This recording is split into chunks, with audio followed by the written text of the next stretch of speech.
Esther 8. Y después de la lectura, el título del sermón es Providencialmente se hizo un nuevo edicto. Providencialmente se hizo un nuevo edicto. ¿Han escuchado sobre el corredor de la muerte? ¿Han escuchado sobre el corredor de la muerte? El corredor de la muerte, así se le conoce. El corredor de la muerte es el lugar donde se encuentran presos los sentenciados a muerte. Así se le conoce, el corredor de la muerte. En ese lugar se encuentran los presos que han sido sentenciados a muerte. Y lo que hacen ahí es solamente esperar. Solamente esperar. ¿Y qué esperan? La ejecución de su sentencia. Que se lleve a cabo la ejecución de su sentencia. Mis hermanos, si lo pensamos bien, este mundo bien pudiera ser el corredor de la muerte. Piénsenlo. Este mundo es el corredor de la muerte debido a la siguiente realidad. Todo ser humano por naturaleza está sentenciado a muerte. Todo ser humano por naturaleza está sentenciado a muerte. La muerte es el resultado directo del pecado. En el huerto de Edén, el Señor le dijo a Adán y a Eva: el día que de él comas, ciertamente morirás. En otras palabras, si ustedes me desobedecen, morirán. Ahora, es evidente que Adán y Eva no murieron físicamente en el día que pecaron, ¿cierto? Es evidente. Pero eso no significa que Dios haya mentido. Al respecto, el teólogo fallecido R.C. Sproul dijo lo siguiente, y cito: lo que Dios hizo fue conceder a Adán y Eva la gracia de vivir por algún tiempo en este mundo, antes de que Él exigiera la sanción por su pecado, lo cual era la muerte. Fin de la cita. ¿Mintió el Señor? No. Él concedió de su gracia, Él concedió misericordia para postergar el tiempo. Pero tarde o temprano vemos en Génesis que Adán y Eva murieron. Por lo tanto, todo ser humano bajo pecado se encuentra en el corredor de la muerte.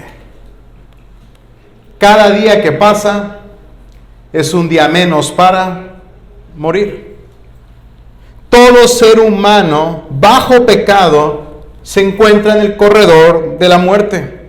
Él está esperando a que el gran juez lleve a cabo su sentencia, que es: ciertamente morirás. Dicho esto, nos surge una pregunta. ¿Se podrá revocar la sentencia de muerte? ¿Qué piensan? ¿Se podrá revocar la sentencia de muerte? Dios dijo: ciertamente morirás. ¿Se podrá revocar la sentencia? Vamos a responder a través de la predicación del libro de Esther, capítulo 8. Esta unidad es muy interesante. Y si ustedes prestaron atención a la lectura que hacía nuestro hermano al inicio, creo que se dieron cuenta que es muy interesante. Es muy interesante la unidad porque vemos al autor intencionalmente colocando dos decretos. ¿Se dieron cuenta de eso? El autor intencionalmente comunica dos decretos y los dos tienen que ver con el pueblo de Dios. Un decreto para muerte y un decreto para vida. Un decreto en contra del pueblo de Dios y un decreto a favor del pueblo de Dios. ¿Se dan cuenta de esto? Hay un decreto y luego un contradecreto. Es por esa razón que mi conclusión es que el autor está tratando de comunicar a sus lectores cómo Dios preparó un edicto a favor de su pueblo. Tal parece que el autor está tratando de comunicar a sus lectores cómo Dios llevó a cabo, cómo Dios preparó un edicto a favor de su pueblo. Los capítulos anteriores nos muestran un decreto en contra del pueblo, pero ahora vemos cómo Dios prepara un edicto, un decreto a favor de su pueblo. De estar sentenciados a muerte, Dios soberanamente prepara una sentencia a favor de su pueblo. ¿Te das cuenta de esto? Por lo tanto, el mensaje del día de hoy es el siguiente. Nada ni nadie puede impedir que Dios actúe a favor de su pueblo. Nada ni nadie podrá impedir que Dios actúe a favor de su pueblo. ¿Existe algo que lo puede impedir? ¿Existe algo que pueda frustrar?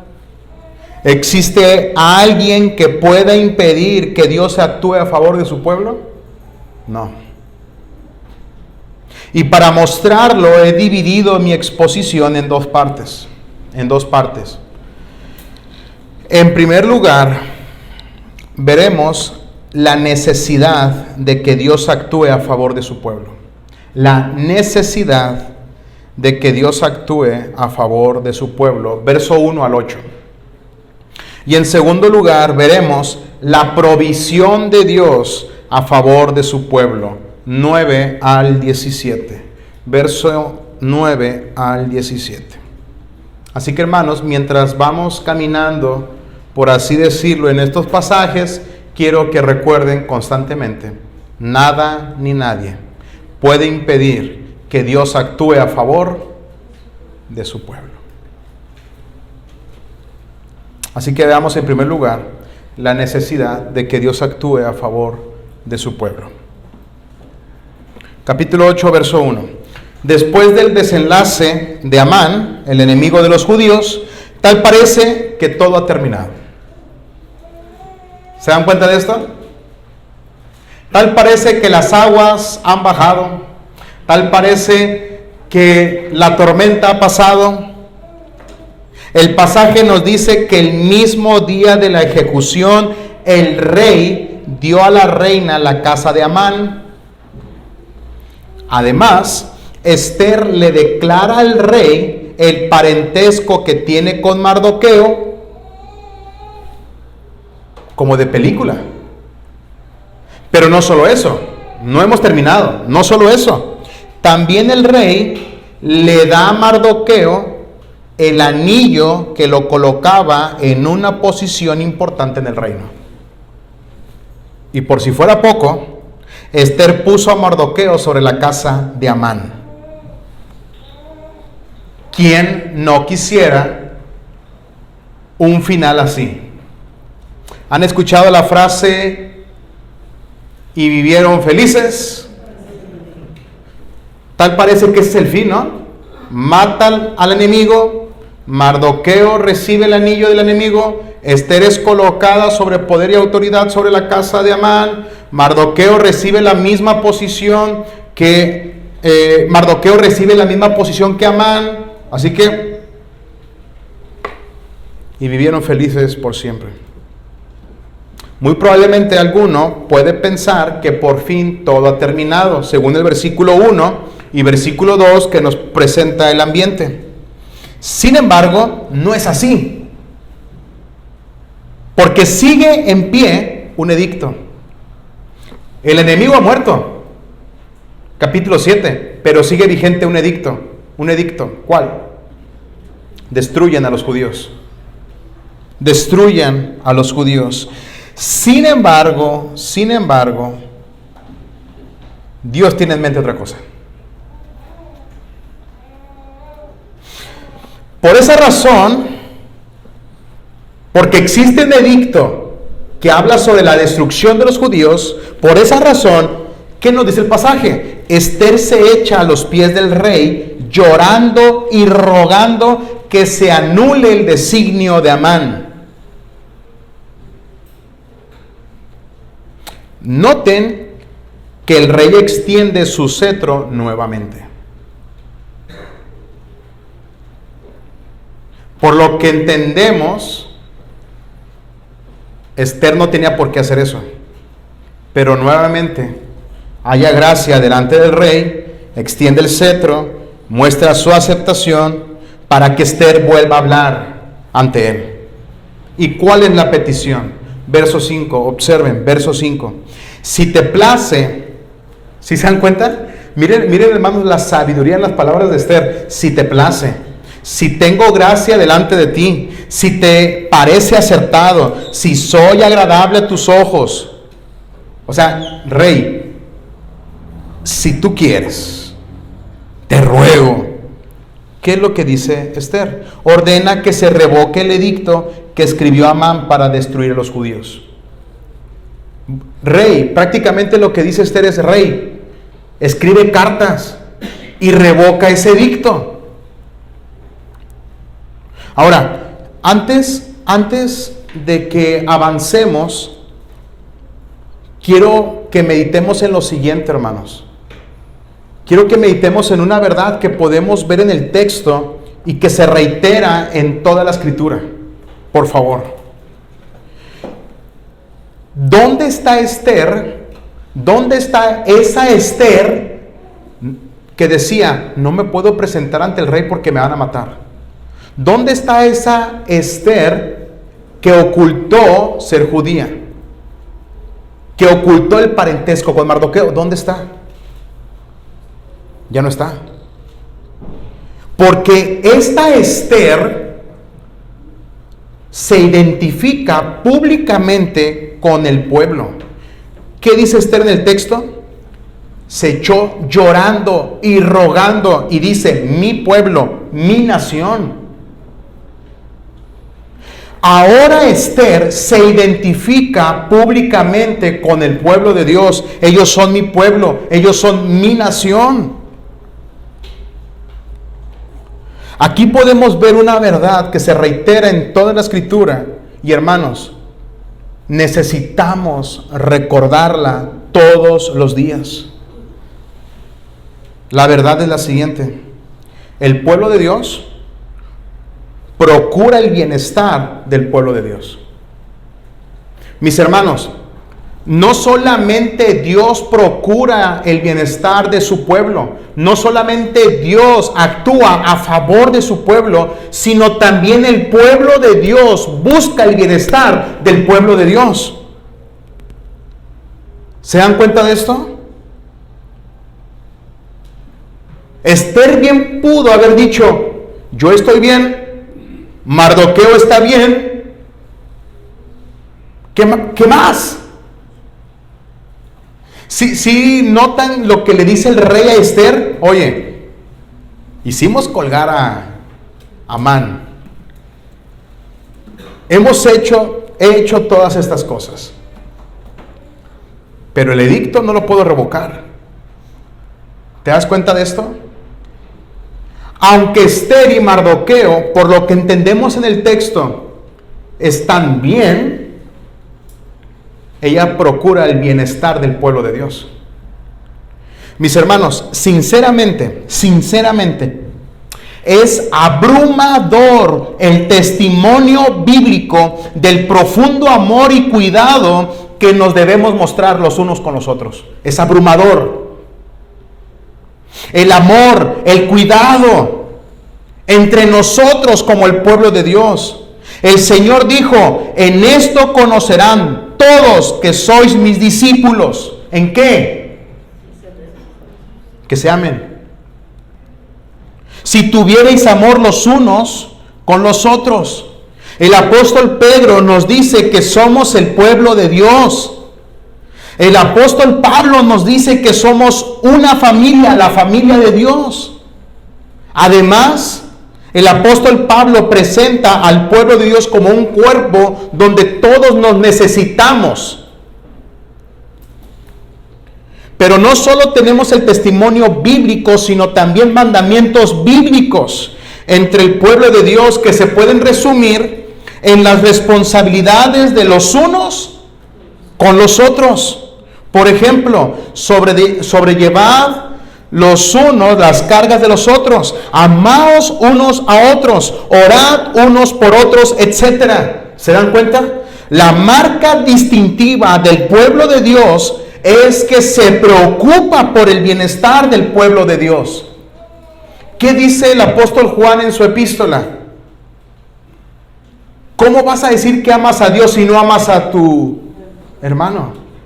Si ves a tu hermano en necesidad, ¿cuál es la respuesta del pueblo de Dios? Ayudarlo.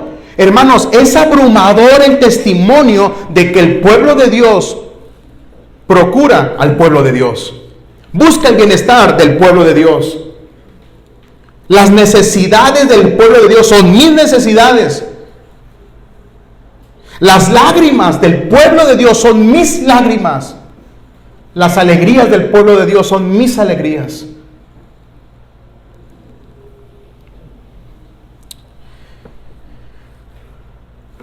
¿Quieres saber si formas parte del pueblo de Dios? Medita en la siguiente pregunta. ¿Procuras el bienestar del pueblo de Dios o solo vives para tu propio bien? Medita. ¿Estás preocupado por el bienestar de tus hermanos? O si tú estás bien, que el mundo ruede. Si tú procuras tu propio bien, si en el mundo solamente te interesa el yo y después yo, es porque muy probablemente tú no formas parte del pueblo de Dios, porque el pueblo de Dios se preocupa por el pueblo de Dios. Hermanos, ese es el distintivo del pueblo de Dios. Te pregunto, ¿cuál es el distintivo del mundo?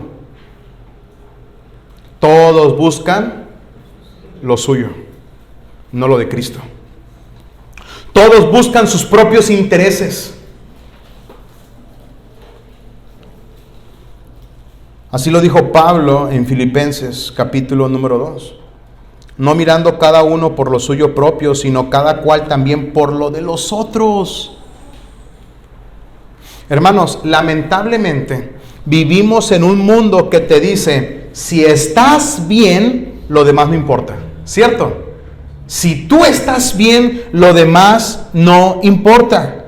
Pero ¿saben algo? Lo triste y lamentable no es solamente que lo vemos en el mundo, sino también en la iglesia. En la iglesia, hermanos. Muchas personas profesan ser creyentes, pero todo el tiempo están pensando en ellos. Todo el tiempo en ellos. Y cuando no piensan en ellos, piensan en sus familias. Y tal parece que lo demás no importa. En ocasiones, estas personas lo disfrazan por una falsa piedad. Es decir, justificar su egoísmo argumentando que Dios los ha llamado a cuidarse y a cuidar y amar a su familia. Hermanos, esto es una verdad bíblica, ¿eh? Debemos amar y cuidar a nuestras familias, claro que sí. Claro que somos llamados a procurar el bienestar de nuestra familia, pero también somos llamados a preocuparnos por el bienestar del pueblo de Dios. Mis hermanos, creo que en más de una ocasión hemos visto esto. Mi familia, mi familia, mi familia, mi familia, mi familia. Y que esté bien mi familia, y que coma mi familia, y que estén bien, y que tengan, y que no les falte. ¿Y el pueblo de Dios? ¿Y tus hermanos en Cristo? Quiero retarte a lo siguiente. En la semana mandaste un mensaje a tus hermanos en Cristo para ver si comieron, para saber si estuvieron enfermos, para saber en qué puedes orar por ellos. para saber cómo está su condición espiritual, para saber en qué le puede servir. Mis hermanos, con tristeza debo decir que en más de una ocasión tú y yo hemos pensado en yo y al final yo.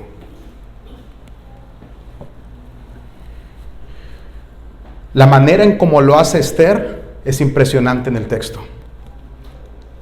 Ya no son un pueblo, ya no son una nación, ahora es mi pueblo, es mi nación. Es su dolor. Oye, Esther, pero tú estás bien, Mardoqueo está bien, sí, pero su dolor es mi dolor. Así que recuerden, el pueblo de Dios procura el bienestar de él, mayormente a los de la fe. ¿Cómo responde el rey ante la petición? No puedo. Me llama mucho la atención que dice, no quiero. No dice eso. No puedo. ¿Por qué? Y él da la razón. Y ahora entendemos por qué cuando extrañó a Vasti no la mandó llamar. Y la razón, ¿cuál es? La razón es que si yo doy un decreto, ya no puedo revocar ese decreto. No existe nadie tiene la facultad ni el poder para revocar ese decreto. No puedo hacer nada, verso número 8. Porque un decreto que está escrito en nombre del rey y sellado con el anillo del rey no puede ser revocado. Observen, Mardoqueo no pudo hacerlo, no lo pudo hacer. Esther tampoco, el rey menos. Sin embargo, hay un personaje que se encuentra en Esther, que no se menciona su nombre, pero que ha controlado todo lo que sucede en Esther. ¿Quién es? Es Dios. Y lo que es imposible para los hombres, para Dios es posible. Hablando en el contexto de salvar, Dios salva. Ahora pasemos a la provisión de Dios a favor de su pueblo. La provisión de Dios a favor de su pueblo. De acuerdo con el verso 8, la idea del rey es que se hiciera un contradecreto. ¿Se dan cuenta la idea? Un contradecreto. Que se haga en el nombre del rey y que se selle con el anillo del rey. Es bien interesante, hermanos, y no sé si se dieron cuenta de esto, pero en todo Esther, al rey le dan ideas. Él nunca toma ideas. ¿Qué voy a hacer con Amán? Aquí hay una horca. Cuélguenlo. Capítulo 1. ¿Qué se ha de hacer con Vasti? El rey, tal parece que al rey lo mandan, en lugar de que el rey mande. Pero providencialmente se le ocurre una muy buena idea. Obviamente, porque Dios está detrás de esto. El rey, que había sido mandado en todo el libro de Esther, ahora tiene una buena idea. Y esta idea es que se haga un contradecreto. Escriban lo que quieran. Aquí tienen el sello, aquí tienen el anillo. Y esto da lugar a los versículos 9, 10, 11 y 12. ¿Se dan cuenta? 9, 10, 11 y 12. Y hermanos, quiero decirles algo. Si tú lees el decreto, el contradecreto, y lo comparas con el decreto de Amán, te vas a dar cuenta que prácticamente es lo siguiente. El decreto de Amán. No, contradecreto, sí. Blanco, contradecreto, negro. ¿Se van a dar cuenta de esto? Versículo número 11. El rey da la facultad. Noten el contenido del decreto. Verso 11. El rey da la facultad. Es decir, yo estoy de acuerdo con el decreto. Número 2. El decreto a todo judío. 3. Ustedes pueden reunirse y defender su vida. Ustedes pueden matar, pueden destruir y pueden acabar con toda fuerza armada de todo enemigo. ¿Se dan cuenta? Y verso número 12. En un mismo día. El texto nos dice que se hicieron copias del edicto en cada provincia para que todos lo supieran. Para que todos lo supieran.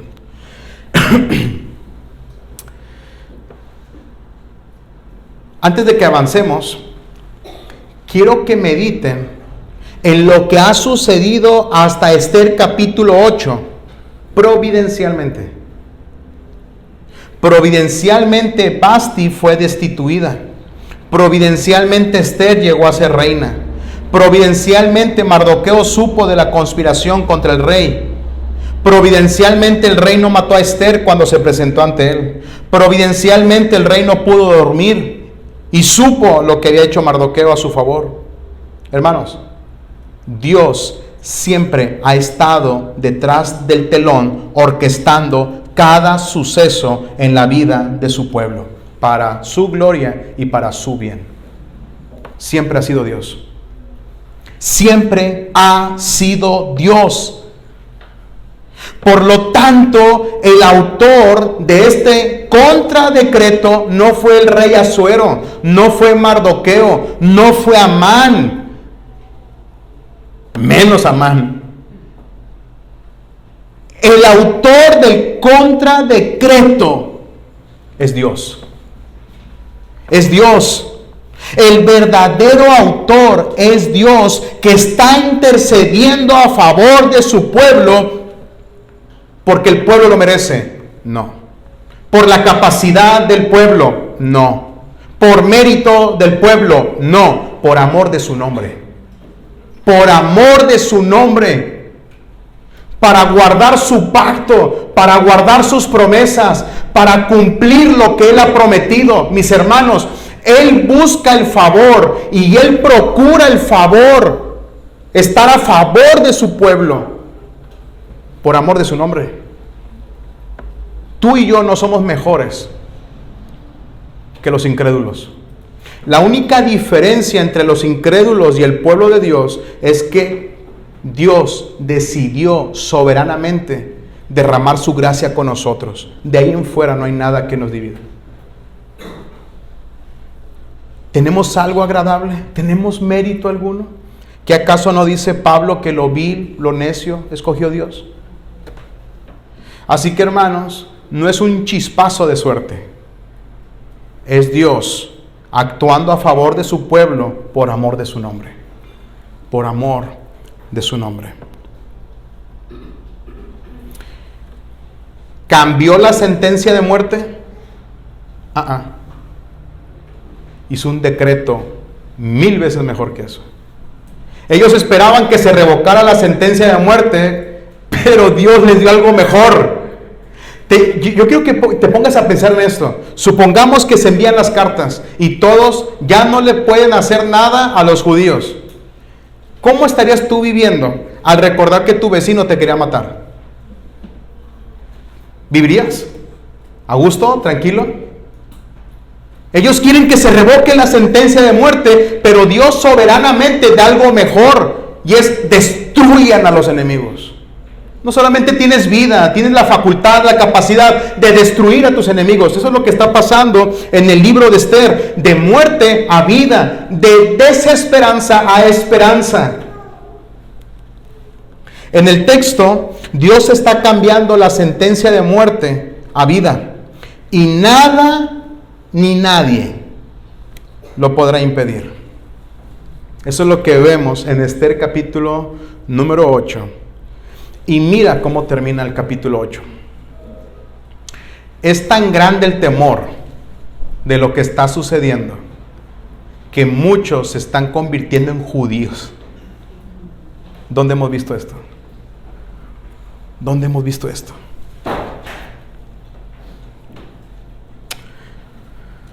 Este es un cuadro hermoso del Evangelio. Este es un cuadro hermoso. Esta historia es una historia hermosa que nos habla de una mejor historia. Y así termina Esther 8. ¿Cómo inicia Esther 8? Sentencia de muerte. ¿Cómo termina Esther 8? Anuncien a todos que hay sentencia de vida. Y las personas están viendo el gozo y el regocijo de lo que los judíos están a punto de enfrentar, que se están convirtiendo en judíos.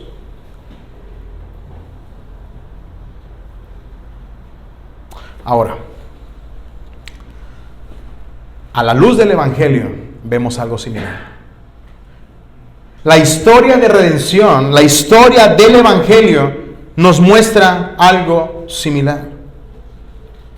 ¿Cómo salvas a pecadores rebeldes sentenciados a muerte por causa del pecado?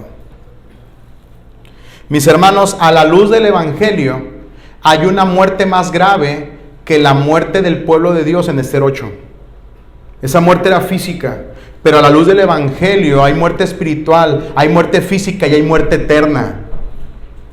A la luz de Esther 8, la salvación, la vida que está a punto de darles el Señor, es una vida física, una liberación física, pero a la luz del Evangelio hay algo mejor.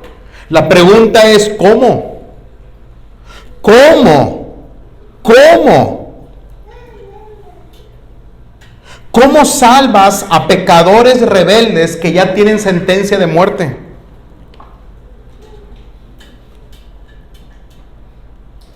La respuesta es, no puedes. Es humanamente imposible. Humanamente imposible. Pero lo que es imposible para los hombres, es posible para Dios. Amada iglesia, la muerte no era parte de la idea original de Dios para la existencia humana. La muerte no formaba parte de la idea original de Dios para la existencia humana. Sin embargo, el pecado dio lugar a la muerte. Pero Dios envió a su Hijo compartiendo nuestra naturaleza para ser nuestro sustituto perfecto.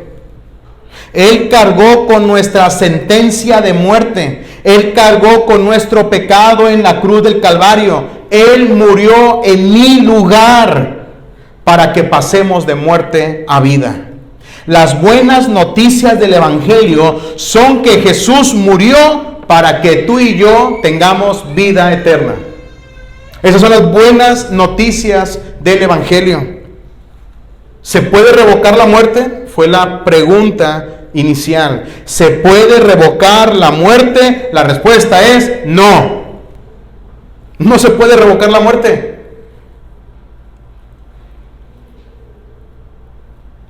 Paul Tripp dice, y cito, creer en Jesús no te exime de la muerte. Un día, todo cristiano experimentará el gozo de la vida eterna. Pero antes de eso, cada cristiano debe experimentar el dolor de la muerte física. Fin de la cita. ¿Se puede revocar la muerte? No. ¿Podemos anular la sentencia de muerte? No. Pero en Cristo, en el Evangelio, hemos recibido algo infinitamente superior. No solamente que no muramos,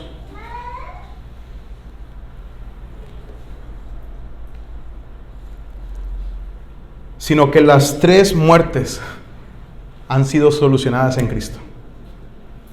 La muerte física, la muerte espiritual y la muerte eterna. Así que, hermanos, ¿se puede cambiar? No. ¿Se puede revocar? No. Pero lo que sí puede cambiar es cómo mueres, en Cristo o sin Cristo. Eso lo cambia todo. La muerte no se puede revocar, pero lo que sí se puede revocar es cómo mueres, en Cristo o sin Cristo, con esperanza o sin esperanza, con la promesa de vida eterna o sin la promesa de vida eterna. Eso es lo que sí cambia y eso es mejor. No es solamente, ¿te imaginas? Se murió, bueno, resucitar, vamos a resucitarlo. ¿Ya se terminó todo? Por supuesto que no. ¿Qué haces con su pecado? ¿Qué haces con su deuda? Como alguien dijo en el pecado, cuando contemplamos la resurrección de Lázaro, fue resucitar a un muerto para que se vuelva a morir. ¿Cómo solucionas el verdadero problema? Y la solución es Cristo. Cristo murió nuestra muerte. Cristo recibió la ira que tú y yo merecíamos. Cristo fue a la tumba y al tercer día resucitó como una evidencia y una muestra clara de lo que es de todos aquellos, para todos aquellos que forman parte del pueblo de Dios, aunque estén muertos, vivirán. Por eso Pablo llega a decir, por eso Pablo se burla de la muerte en Corintios. ¿Dónde está, oh muerte, tu aguijón? Por eso Pablo puede decir, para mí el vivir es Cristo y el morir es ganancia. Eso lo cambia todo. Hace algunos años regresaba del trabajo y estuve a punto de que me atropellara un tráiler hace algunos años. Gracias a Dios, providencialmente, alcancé a reaccionar. Y cuando volteo ya tenía el tráiler encima y lo que hice fue saltar para atrás. Y lo único que me pasó encima, ¿saben qué fue? La sombra del tráiler. Fue lo único. Algo similar sucede con todos aquellos que han muerto en Cristo. Los efectos de la muerte ya no están sobre ellos, solamente la sombra, porque Jesucristo ha recibido todo en la cruz para que tú y yo tengamos vida. Qué gozo es saber que un día solamente la sombra de la muerte pasará sobre nosotros, pero ya no condenación, porque los que estamos en Cristo ya no hay ninguna condenación. Los que estamos en Cristo hemos pasado de muerte a vida. Si en este día alguno se encuentra sin Cristo, amigos, amigas que nos acompañan hoy, si tú te encuentras sin Cristo, quiero que sepas lo siguiente, y quiero decírtelo con mucho amor. Tú estás en el corredor de la muerte. Tú estás en el corredor de la muerte. Y nada, ni nadie podrá evitar que la muerte llegue.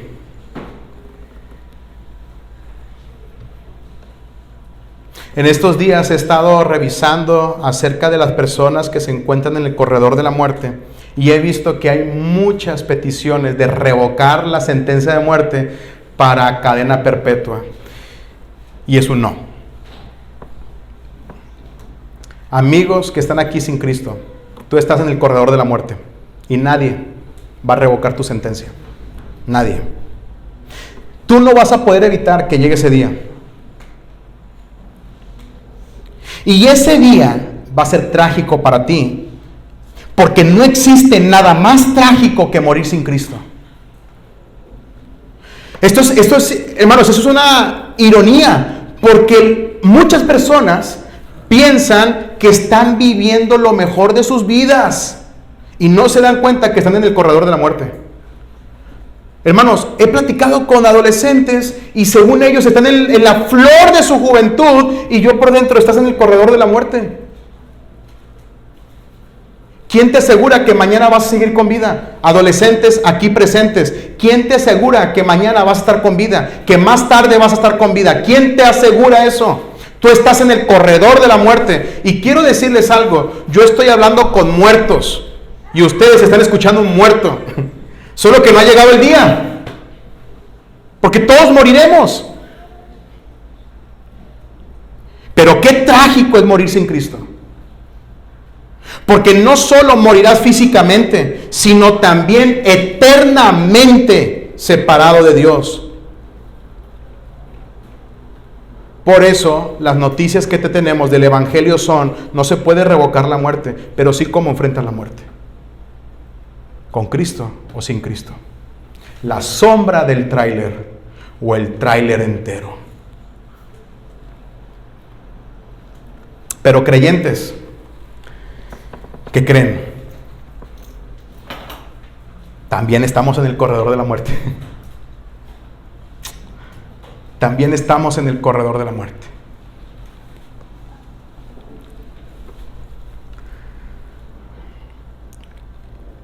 Si ustedes llegan a morir primero, les voy a llorar. No saben cómo me va a doler despedirlos. Pero si ustedes me entierran primero, no lloren. Dice Dwight Moody, cuando les digan que Moody ha muerto, no les crean. Voy a estar más vivo que nunca. Un día moriremos, hermanos. También estamos en el corredor de la muerte. El detalle es que el incrédulo va hacia la muerte. Y el creyente, ¿y Cristo? ¿Y mi Salvador? Tú y yo podemos cruzar de esta vida, la muerte y la eternidad en los brazos de nuestro Salvador. Porque Él es nuestra vida. Y nuestra vida está escondida en Él. Así que tú y yo también estamos en el corredor de la muerte. Tú y yo también lo estamos. La diferencia es que para nosotros el corredor de la muerte es la antesala de la gloria eterna. Para los que estamos en Cristo, el corredor de la muerte es el preámbulo de la gloria eterna. Es la antesala de las glorias venideras con Cristo. Y para el incrédulo, el corredor de la muerte es el principio de los males eternos.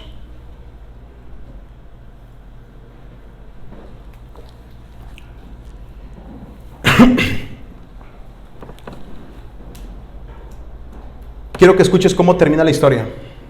Apocalipsis 21, verso 4. Quiero que escuches cómo termina la historia. Por favor. Él enjugará toda lágrima de sus ojos.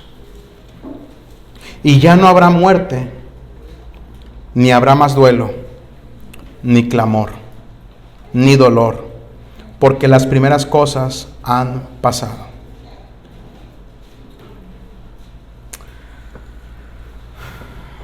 Mis hermanos, ese es nuestro destino. ¿Podemos dudar de eso? No, porque Dios actúa a favor de su pueblo, para su gloria y para nuestro bien. Si Dios ha determinado salvarte, nadie lo podrá impedir. Nadie lo podrá impedir. Si Dios ha determinado llevarte a su presencia, tampoco nadie lo podrá impedir. Si Dios ha determinado llevar a su pueblo a casa, ni el pecado, ni la muerte, ni Satanás, ni los demonios lo podrán impedir, porque no existe nada ni nadie que nos pueda separar del amor de Dios que es en Cristo Jesús, Señor nuestro. Gloria sea el Señor. Ni la tumba lo podrá impedir.